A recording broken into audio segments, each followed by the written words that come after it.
Hello बच्चों, कैसे हैं आप सभी। आपका आपके अपने YouTube channel Vipin sir education में बहुत बहुत स्वागत है। स्टूडेंट्स, जैसा कि आज आप बोर्ड पर देख रहे हैं, आज हमारा चैप्टर नंबर 3 शुरू हो चुका है। चैप्टर का नाम है विद्युत विभव। इस चैप्टर के अंतर्गत आप कुछ टॉपिक ऐसे हैं जो एग्जाम की दृष्टि से बहुत इंपॉर्टेंट है। स्टूडेंट्स, हम अपने 2 चैप्टर कक्षा 12 भौतिक विज्ञान के 2 चैप्टर हम कंप्लीट कर चुके हैं। आज हमारा तीसरा चैप्टर शुरू होने वाला है, जैसे कि आप, और हमारे इस चैप्टर का नाम विद्युत विभव है और हमारा आज का जो पहला टॉपिक है वह भी विद्युत विभव ही आप पढ़ने वाले हैं। स्टूडेंट्स, जरा ध्यान से आप देखेंगे विद्युत विभव होता क्या है। स्टूडेंट्स, आपने पिछले चैप्टर में विद्युत क्षेत्र आपने पढ़ा है। विद्युत क्षेत्र की 2 क्वालिटी होती है, 2 गुण होते हैं। एक विद्युत क्षेत्र की तीव्रता होती है और एक विद्युत विभव होता है। स्टूडेंट्स, विद्युत विभव होता क्या है? जब आप किसी 2 बिंदुओं को आवेशित करते हैं, 2 बिंदुओं को आप चार्ज देते हैं। देखेंगे आप एग्जाम्पल के तौर पे, हमारे पास 2 बिंदु हैं, एक बिंदु ए है और एक बिंदु बी है। इन दोनों बिंदुओं को आपने चार्ज दिया, इस पर प्लस क्यू आवेश दिया, इस पर आपने माइनस क्यू आवेश दिया। जैसे हम 2 बिंदुओं को आवेशित करते हैं बच्चों, तो इन दोनों बिंदुओं पर विभव उत्पन्न हो जाता है। स्टूडेंट्स, क्या उत्पन्न हो जाता है? विभव। इस पर प्लस विभव उत्पन्न होता है और इस पर माइनस विभव उत्पन्न हो जाता है। स्टूडेंट्स, ये विभव करता क्या है? स्टूडेंट, जैसे ही आपने आवेश दिया, ये जो विभव होता है, ये विभव बताता है कि किसी विद्युत परिपथ में जो आवेश की दिशा होगी, आवेश के चलने की जो दिशा होगी, आवेश के बहने की जो दिशा होगी, उस दिशा को निर्धारित करने का काम कौन करता है? ये निर्धारित करने का काम बच्चों यही विभव करता है, जो विभव उत्पन्न होता है। इसका मतलब क्या हुआ? मतलब ये है कि किसी परिपथ में आवेश के प्रवाह की दिशा को निर्धारित करने का काम विद्युत विभव करता है। किसी विद्युत विभव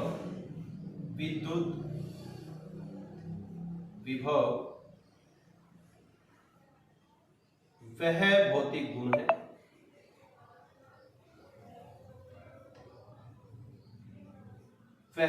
गुण है जो विद्युत परिपथ में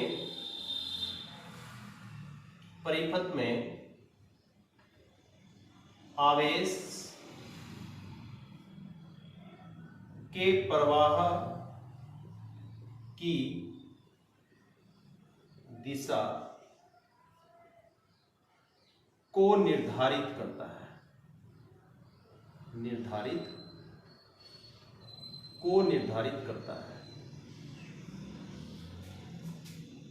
निर्धारित करता है।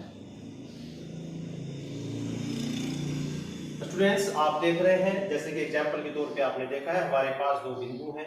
इन दोनों बिंदुओं पर हमने प्लस क्यू और माइनस क्यू आवेश दिया।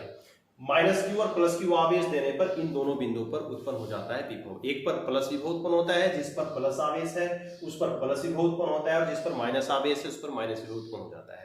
तो ये विभव ही निर्धारित करेंगे कि आवेश को परिपथ में किस दिशा में प्रवाहित होना है। जब आवेश प्रवाहित होगा तो बच्चों आपको पता है कि उस परिपथ में धारा का प्रवाह होगा। क्लियर है मेरी बात? अब इसके बाद हमारा दूसरा टॉपिक है विभवांतर। स्टूडेंट्स, जैसा कि इसके नाम से आपको पता लगता है विभवांतर, इसका मतलब क्या हुआ? विभव का अंतर हो जाता है। स्टूडेंट्स, हमारे पास क्या है? हमारे पास 2 बिंदु हैं, इस पर प्लस क्यू आवेश स्थित है और यहां हमने माना यहां पर धन परीक्षण आवेश प्लस Q0 स्थित है। इस धन परीक्षण आवेश को हम कहां लेकर आ रहे हैं? प्लस क्यू की ओर लेकर आ रहे हैं, और ये प्लस क्यू आवेश बिंदु O पर स्थित है और ये बिंदु P पर स्थित है। इसे हम कहां लेकर आ रहे हैं? हम प्लस क्यू की ओर लेकर आ रहे हैं। आपको पता है बच्चों, ये भी धन परीक्षण आवेश है, ये भी धन परीक्षण आवेश है। जब हम प्लस Q0 को प्लस क्यू की ओर लेकर आएंगे तो यहां पर इन दोनों के बीच एक बल कार्य कर रहा है, जो कि इनके प्रकृति पर निर्भर करता है। इनकी प्रकृति दोनों की समान है, तो इनके बीच प्रतिकर्षण बल कार्य करेगा। बच्चों, कौन सा बल कार्य करेगा? प्रतिकर्षण बल कार्य करेगा। और उस प्रतिकर्षण बल के विरुद्ध प्रतिकर्षण बल क्या कर रहा है? इस प्लस Q0 आवेश को बाहर की ओर धकेल रहा है। ये बाहर की ओर इसे धकेलता है, तो हम इस बल के विपरीत इसको लेकर आ रहे हैं, इस बल के विपरीत दिशा में इसे हम लेकर आ रहे हैं। तो जब इसे हम इस बल के विपरीत दिशा में लेकर आते हैं तो ये जो प्लस क्यू जीरो आवेश है, धन परीक्षण आवेश है, ये कुछ कार्य करता है और वो कार्य ही इसके अंदर इसकी स्थितिज ऊर्जा के रूप में संचित रहता है, जो इसे एक ऊर्जा प्रदान करता है। इसका मतलब क्या हुआ, जो हम ज्ञात कर रहे हैं विभवांतर। स्टूडेंट्स देखेंगे आप, मान लीजिए यहां पर एक बिंदु A है और यहां पर एक बिंदु B है। हम इसे प्लस क्यू जीरो को B से A की ओर अगर हम लेकर आते हैं, देखेंगे आप, तो इसकी परिभाषा क्या हो जाएगी। यहां पर आपको पता है प्लस क्यू आवेश स्थित है, तो इसका मतलब क्या हुआ, इसके चारों ओर विद्युत क्षेत्र स्थित है।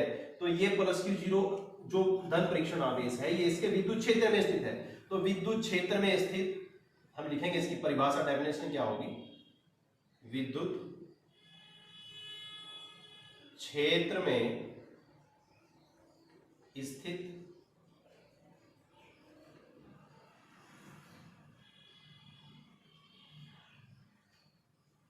धन परीक्षण आवेश को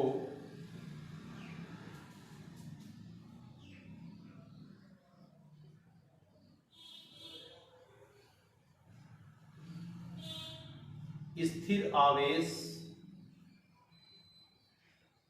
की ओर लाने में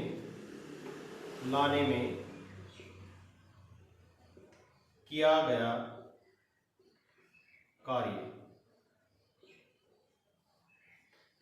कार्य तथा धन परीक्षण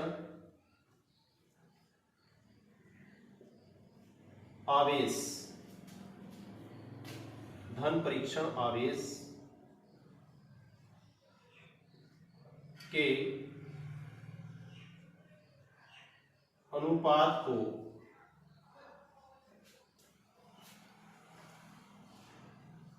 विभवांतर कहते